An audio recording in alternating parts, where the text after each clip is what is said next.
প্রিয় শ্রোতা, আসসালামু আলাইকুম। আমার নাম রুবি আমাতুল্লাহ। আমি অনেক দিন ধরেই কোরআন পড়ছি এবং কোরআন সম্পর্কে অনেক আলোচনাও করেছি। আমার একটি ওয়েবসাইট আছে যেখানে আমি ৮,০০০ ফাইল আপলোড করেছি কোরআনের উপরে। তো আজকে ২০-৩০ বছর ধরে আমার এই সাধনা। এখানে আমি আপনাদের সঙ্গে কিছু শেয়ার করতে চাই। আমি যা বুঝতে পেরেছি কোরআন পড়ে, সেটা সেই আন্ডারস্ট্যান্ডিংটা আপনাদের সঙ্গে শেয়ার করতে চাই বলে আজকে এই কথাগুলো বলছি। কোরআনের ধর্মে মানে কোরআন মানব জাতির যে ধর্ম, সেই ধর্মের ব্যাপারে কি কি বলেছে সেইটাই হচ্ছে আজকের বিষয়বস্তু আমার।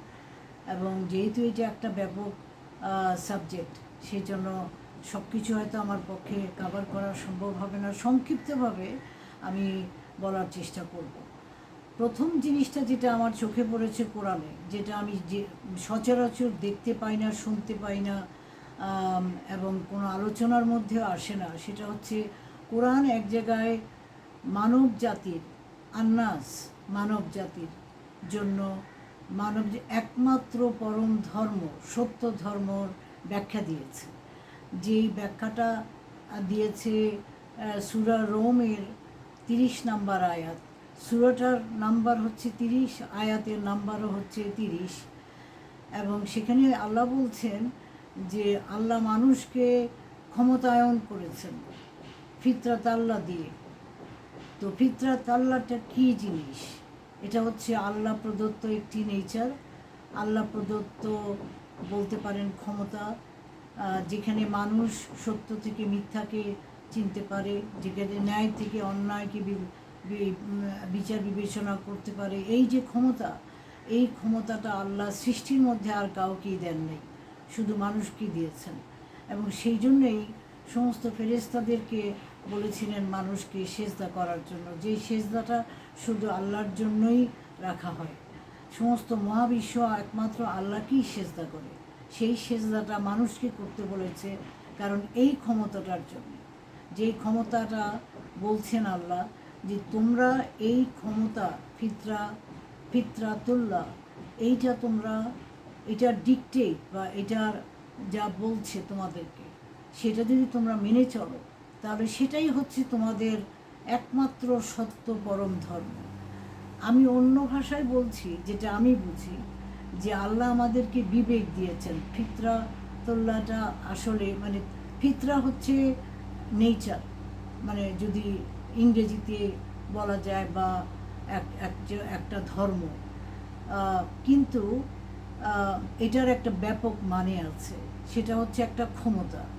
সেটা মানুষকেই এই ক্ষমতা দেওয়া হয়েছে। ফিতরাত আল্লাহ হচ্ছে আল্লাহ প্রদত্ত ক্ষমতা, অথবা আল্লাহ নিজের ক্ষমতা এই মানুষকে কিছুটা দিয়েছেন, নেচার দিয়েছেন, যেখানে আমরা বিচার বিবেচনা করে আমরা সেই ওনার কাছে সাকসেসফুলভাবে ফিরে যেতে পারবো। সেই ক্ষমতা উনি প্রত্যেকটা মানুষকে দিয়ে দিয়েছেন। সেই জন্যই আমাদের পরকালে বিচার হবে। এটা হচ্ছে মূল কথা।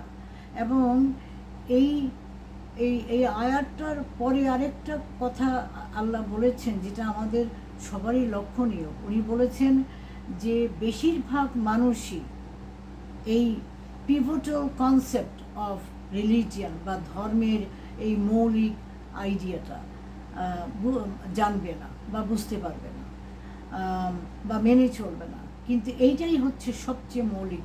আমি মনে করি কোরআনের কেন্দ্র যদি কোনো কিছু থেকে থাকে, এই সূরা 30 ভার্স 30, এটাই হচ্ছে একটা মৌলিক জায়গা, যেখানে আমি সবাইকে বলবো এই আয়াতটা ভালো করে পড়ে নিতে, এই তফসিরগুলি পড়ে নিতে। এখন এই মৌলিক ধারণা দেওয়ার পরে কথা আসে, প্রশ্ন আসে যে তাহলে এত ধর্ম কেন, বা আমাদের ধর্মের স্থান কোথায়? তো সেইটা হচ্ছে এর পরের জিনিসগুলিতে আসছে। সেটা হচ্ছে যে মানুষকে মানে দিন কথাটা যেটা আল্লাহ ইউজ করেছেন কোরআনে, সেটা হচ্ছে ধর্ম। সেটার কোনো পরিবর্তন নাই। সেটা হচ্ছে মনে করেন এক গোল, এটা আমাদের লক্ষ্য, সেখানে পৌঁছাতে হবে। কিন্তু এই পৌঁছাতে গেলে যে পথ দিয়ে পৌঁছাতে হবে, সেটা কিন্তু বিভিন্ন পথ হতে পারে। এই পথগুলো মানে আচার অনুষ্ঠান, তারপরে ধর্মের রীতিনীতি, বিভিন্ন ধর্মের একটু তারতম্য থাকতে পারে, এইগুলোকে বলা হয়েছে রাস্তা বা পথ। আরবি শব্দ যেটা ইউজ করা হয়েছে সেটা হচ্ছে সিরাত অথবা মিনহাজ, এবং এই সিরাত এবং মিনহাজ বিভিন্ন মানুষের বিভিন্ন হতে পারে, কিন্তু আমাদের গোলে গিয়ে পৌঁছোটাই হচ্ছে আসল কথা। একটা লোক যদি একটু বাঁকা পথে গিয়েও যদি গোলে পৌঁছাতে পারে, তাহলে আল্লাহর কাছে হয়তো সেটা সাকসেসফুল একটা জার্নি হবে। তো আমার এইখানে বক্তব্য হচ্ছে যে আমাদের ধর্ম বা আমাদের এই যে নামাজ, রোজা, হজ, জাকাত, এগুলি হচ্ছে আমাদের জন্য একটা পথ, কিন্তু অন্যান্য ধর্মের পথ কিছুটা তফাৎ হলেও এখানে কিন্তু কোরআন পরে বলছে, আমি আসব এই ব্যাপারে বিশ্লেষণ দিয়েছে যে সত্যিকার ধার্মিক লোক মানব জাতির যে কোনো জায়গা থেকে আসতে পারে, যে কোনো ধর্ম থেকে আসতে পারে। ধর্মের নাম বা আইডেন্টিটি এগুলি হচ্ছে সুপারফিশিয়াল বা একটা উপরের একটা আইডিয়া, কিন্তু সত্যিকার গভীর ভিতরের যেই কথাগুলো বা মৌলিক আইডিয়াগুলো, সেইগুলি কিন্তু সমস্ত মানুষের জন্যই সমান, কারণ সেই ফিতরাতুল্লাহ আল্লাহ সবাইকেই দিয়েছেন। সেই জন্য আমি মনে করি যে ইসলামের বা কোরআন যেই মেসেজটা দিয়েছে সেটা ইউনিভার্সাল, এবং এই জন্য মানুষের একমাত্র পরম ধর্ম ব্যাখ্যা দিয়েছেন উনি সবচেয়ে ইউনিভার্সাল টার্মে। এখানে কোনো রসুলের নাম নেই, এখানে কোনো ধর্মের নাম নেই, এখানে কোনো একটা তরিকার নাম নেই। এখানে শুধু বলা হয়েছে যে তোমাকে যে ক্ষমতা দেওয়া হয়েছে সেই ক্ষমতার ডিকটেশন মেনে চলো। এখন অনেকে প্রশ্ন করবে যে এই ডিকটেশন আমি বুঝবো কিভাবে আমি বুঝবো? সেইটার ব্যাখ্যা দিতে কোরআন যেটা বলছে যে তুমি যত সৎ থাকবে, যত ভালো থাকবে, তোমার নাফস মানে অন্তর যত পরিষ্কার থাকবে, ততই তুমি আল্লাহর কাছ থেকে এই গাইডেন্স পাবে এই ঠিক পথে চলার এবং এইখানে এই আসল জায়গায় দিনে পৌঁছে যাওয়ার। তো আমাদের নাফস কিভাবে ক্লিয়ার রাখতে হবে সেটা কোরআন বহু জায়গায় বর্ণনা দিয়েছে। তার মূল কথাটা হচ্ছে এই পৃথিবীতে ভালো কাজ করা, এবং সত্যিকার সাকসেস, স্টেট অফ সাকসেস, যেটাকে আরবিতে ব্যবহার করা হচ্ছে, আরবি শব্দটা ব্যবহার করেছে মুফলিহুন। মুফলিহুন হচ্ছে তারাই যারা সাকসেসফুল। খ্রিশ্চানরা বলে স্যালভেশন, বৌদ্ধরা বলে নির্বাণা, মানে এটা হচ্ছে আলটিমেট স্টেট, যেই স্টেটে আপনি আল্লাহর কাছাকাছি বা আল্লাহর কাছে পৌঁছে গেলেন। তো এই মুফলিহুন স্টেটটা, সাকসেসফুল স্টেটে যেতে গেলে আমাদের কি করতে হবে সেইগুলির বর্ণনা কোরআন দিয়েছে, সেইটাতে আমি আসছি। তার আগে একটু বলে নেই, এই ফিতরাতুল্লাহর ব্যাখ্যা দিতে গিয়ে আমি তিনজন খুব স্কলার, ইসলামিক স্কলার যারা কোরআন ট্রান্সলেশন করেছে তাদের ব্যাখ্যা বলছি। একজন বলেছে ফিতরাতুল্লাহ হচ্ছে ন্যাচারাল ডিসপোজিশন, মানুষের যে প্রকৃতি দিয়ে মানুষকে সৃষ্টি করা হয়েছে, এইটাই হচ্ছে ফিতরাতুল্লাহ, এর মধ্যেই আল্লাহ প্রদত্ত ক্ষমতা রয়ে গেছে। আরেকজন বলছে এটা আল্লাহর নেচার অথবা আল্লাহ প্রদত্ত নেচার, এবং আরেকজন বলছে মোহাম্মদ ইউসুফ আলী যে এটা হচ্ছে প্যাটার্ন, যে প্যাটার্নে আল্লাহ আমাদেরকে তৈরি করেছেন। আচ্ছা, যাই হোক, আমি এখন আসবো যে মুসলিম শব্দ এবং ইসলাম শব্দ, এই শব্দগুলো তাহলে কি? যদি একটা হিন্দুও আল্লাহকে বিশ্বাস করে, মানে নিরাকারে বিশ্বাস করে, যেটা আপনার সূরা বাকারাতে বলেছে বিল গায়বি, সেখানে কিন্তু কোনো আল্লাহর কথা বা কোনো আল্লাহর নাম নেওয়া হয়নি, বলা হয়েছে অদৃশ্য শক্তি। তো একজন হিন্দু যদি একটা আল্লাহকে বিশ্বাস করে সে অদৃশ্য শক্তিতে, আর সে যদি ভালো কাজ করে, সে যদি পরকালে বা ইটারনাল লাইফে বিশ্বাস করে, জবাবদিহিতায় বিশ্বাস করে, এবং তার যে তার স্রষ্টার সামনে যে তাকে গিয়ে দাঁড়াতে হবে এটা বিশ্বাস করে, তাহলে সেও সাকসেসফুল, এবং সেটাই কোরআন বলছে। তাহলে মুসলিম আর ইসলামের স্থান কোথায়? এখন এই দুইটা শব্দের মানে বোঝাটা হচ্ছে আমাদের জন্য অত্যন্ত প্রয়োজন, কারণ এই দুটা হচ্ছে মৌলিক আইডিয়া। ইসলাম হচ্ছে যেখানে একজন নিজেকে আল্লাহর কাছে সম্পূর্ণ আত্মসমর্পণ করে, এবং সেলফ সারেন্ডার কিন্তু কোনো প্যাসিভ আইডিয়া না। আপনি বলতে পারবেন না যে আমি আল্লাহর কাছে সমর্পণ করলাম আর আমি জাস্ট নামাজ রোজা পড়ব, আমি আর কিছুই করব না, আল্লাহ আমাকে যেভাবে চালাবে, সেটা কিন্তু বলছে না। সেলফ সারেন্ডার কিন্তু অ্যাকচুয়ালি একটা ভীষণ অ্যাক্টিভ কনসেপ্ট। সেটা হচ্ছে প্রতিনিয়ত আপনার নিজেকে আপনি সবসময় গার্ডে রাখবেন। আপনার যেই দুর্বল জায়গাগুলি আছে বা যেই আসক্তিকর যেই সব জিনিসগুলো আমাদেরকে দেওয়া হয়েছে, যেগুলোর এগেনস্টে আমাদেরকে যুদ্ধ করতে হয়, সংগ্রাম করতে হয়, সেগুলি করে আমাদের নিজেদেরকে ভালো রাখা, নিজেদেরকে একটা পবিত্র জায়গায় নিয়ে আসা হচ্ছে আসল সংগ্রাম এবং আসল জিহাদের সবচেয়ে বড় জিহাদ বলে এটাকে রাসূলুল্লাহ বর্ণনা করেছেন। তো এই যে আমাদের সেলফ সারেন্ডার, কোরআন কিন্তু ওই মানেটাই নিয়েছে। এবং এইখানে মোহাম্মদ আসাদ, যিনি একজন আমাদের কন্টেম্পোরারি বিরাট স্কলার, যার নাম সমস্ত পৃথিবীতেই আছে, বাংলাতে ওনার কোরআন ট্রান্সলেশনের বাংলা অনুবাদ করা হয়েছে, এবং উনি বলেছেন যে এই যে আমরা বলি যে মুসলমান মানে হচ্ছে তারাই যারা একমাত্র রাসূলুল্লাহকে বিশ্বাস করে এবং কোরআন বিশ্বাস করে। উনি এটাকে প্রত্যাখ্যান করেছেন। উনি বলেছেন এটা কোরআনের আইডিয়া নয়, কোরআনের আইডিয়া হচ্ছে যে কোনো লোকই আল্লাহর কাছে এবং তার নিয়মকানুন সত্যিকার মৌলিক নীতিগুলির কাছে সারেন্ডার করে, আত্মসমর্পণ করে এবং ভালো হয়ে চলার চেষ্টা করে, এবং তার নিজের সমস্ত বিভিন্ন দুর্বলতাকে অতিক্রম করে এই একটা বড় জিনিসের সঙ্গে ডিকটেট অফ কনসিয়েন্স মেনে চলে, সেটাই হচ্ছে মানুষের আসল ধর্ম। এখন ইসলাম হচ্ছে সেটাই, আপনি সেলফ সারেন্ডার, একমাত্র সেখানে যেতে গেলে আপনাকে সেলফ সারেন্ডার করতে হবে, এবং যখনই আপনি নিজে আল্লাহর কাছে আত্মসমর্পণ করছেন তখনই আপনি সবচেয়ে শান্তিপূর্ণ জায়গায় পৌঁছে যাচ্ছেন। সত্যিকার শান্তির জায়গায় পৌঁছানোটাও কিন্তু আরেকটা ডেসক্রিপশন মুফলেহুনের।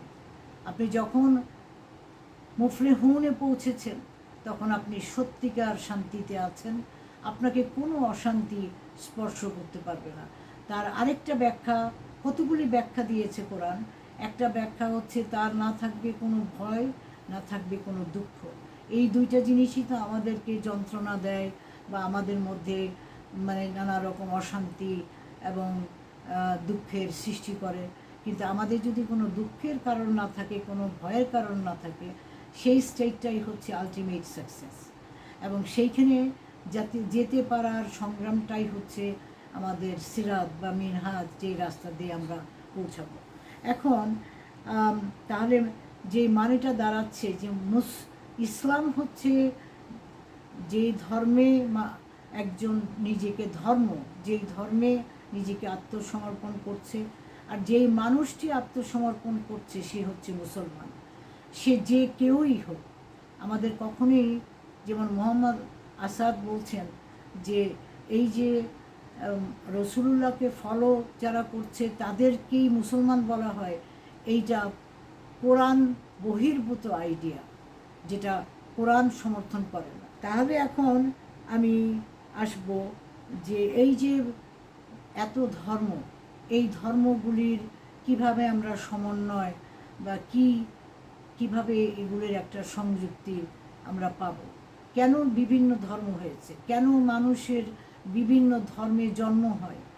আমি মুসলমানের ঘরে জন্ম, আমি যদিও বিচার বিবেচনায় আমি আমার ইসলামকে বেছে নিয়েছি, কিন্তু আমার তো যেই পরিবেশে আমার সৃষ্টি হয়েছে সেই দিকেই আমাকে, ইসলামের দিকেই আমাকে, মুসলিমের দিকেই আমাকে টেনে নিয়ে গেছে। কিন্তু একজন হিন্দু সে তো অন্য জায়গায় তার সৃষ্টি, একজন খ্রিস্টান তার অন্য জায়গায়, অন্য ফ্যামিলিতে, অন্য পরিবেশের সৃষ্টি। তাদের কি হবে? তাদের কথা কোরআন বলছে যে তাদেরকে ফিতরাতুল্লাহ দেওয়া হয়েছে, শক্তি দেওয়া হয়েছে, বিবেক দেওয়া হয়েছে, এবং তারাও সৎপথে আসতে পারবে এবং আল্লাহর নিকটে পৌঁছতে পারবে এবং ওই স্টেট অফ মুফলিহনে যেতে পারবে। এখানে আল্লাহ দুটো আয়াত, খুব ইম্পর্টেন্ট আয়াত, এবং এর কাছাকাছি আয়াত আরও অনেক জায়গায় আছে, কিন্তু এই আয়াত দুটো আমি আপনাদেরকে আজকে বলছি। একটা হচ্ছে সূরা বাকারা 62 নম্বর আয়াতে। এখানে আল্লাহ বলছেন যে যে কেহ, সে ইহুদি হোক, খ্রিস্টান হোক, বা যারা কোরআন ফলো করছে তারা হোক, অথবা যে কেহ হোক, তারা যদি আল্লাহকে বিশ্বাস করে, মানে নিরাকার শক্তিকে বিশ্বাস করে, এবং তারা যদি পরকালে বিশ্বাস করে, জবাবদিহিতায় বিশ্বাস করে, এবং তারা যদি এই পৃথিবীতে, দুনিয়াতে ভালো কাজ করে যায়, তাহলে তাদের না থাকবে কোনো ভয়, না থাকবে কোনো দুঃখ। ওই যে আমি বলেছি, এটা হচ্ছে একটা বর্ণনা, যেটা মুফলিহুনের বর্ণনা। এবং আরও জিনিস আছে, যেরকম আল্লাহ বলেছেন যে ওই স্টেটে আল্লাহ তাদেরকে ভালোবাসবেন, পছন্দ করবেন, তারাও আল্লাহকে ভালোবাসবে এবং পছন্দ করবে। এইটাও কিন্তু মুফলিহুনের আরেকটা স্টেট। তো এই যে এই আয়াতটা ঠিক 10 বছর পরে আবার সূরা মাইদাতে একদম রসুলুল্লাহর একদম শেষের দিকের সময়ে, আপনার বোধহয় লাস্ট 2-3টা সূরার একটা সূরা হচ্ছে সূরা মাইদা, সেখানে 69 আয়াতে একদম হুবহু এই আয়াতটা আপনার দেওয়া হয়েছে। 10 বছর পরে একদম হুবহু, ওয়ার্ড বাই ওয়ার্ড। এখন কথা হচ্ছে, অনেকে বলে যে সূরা ইমরানের আপনার 19 নম্বর এবং 85 নম্বর আয়াতে বলা হয়েছে যে আল্লাহ ইসলাম ছাড়া আর কোনো ধর্মই গ্রহণ করবেন না। তো মুসলমানরা মনে করে যে তাহলে একমাত্র রসুলুল্লাহকে বিশ্বাস না করলে তাইলে কিন্তু ইয়ে হবে না। এই যে খ্রিস্টান, ইহুদি এদের কথা বলছে, এই এই আয়াতটা আল্লাহ বাতিল করেছে, অ্যাব্রোগেট। কিন্তু সব বড় বড় মনীষী, সব বড় বড় স্কলাররাই বলে গেছেন, ক্লাসিক এবং কন্টেম্পোরারি, যে কোরআনের কোনো আয়াত অ্যাব্রোগেটেড হয়নি, এবং এই কথাটা বলাটাই অন্যায়। কোনো আয়াতই অ্যাব্রোগেটেড হয়নি। তাহলে এই 3টা আয়াতের সমন্বয় কোথায়?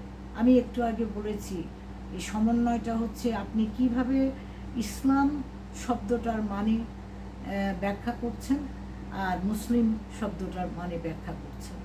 এটা সত্যি কথা যে আল্লাহ ইসলাম ধর্ম ছাড়া আর কোনো ধর্মই গ্রহণ করবে না, কিন্তু সেটা ধর্মটা হচ্ছে আল্লাহর কাছে আত্মসমর্পণ করা এবং তার ওই মৌলিক রীতিনীতির কাছে আত্মসমর্পণ করা। এটাই আমি মনে করি সমস্ত ধর্মের ব্যাখ্যা। সমস্ত কোরআনে যে ভালো কাজের দৃষ্টান্ত দিয়ে গেছে, এবং এই আয়াতেরই বিভিন্ন ফর্ম বিভিন্নভাবে আর্টিকুলেট করে আল্লাহ বলেছেন, সেই জন্য সেই সবগুলি কিন্তু এই মৌলিক কথাগুলির মধ্যে আসে।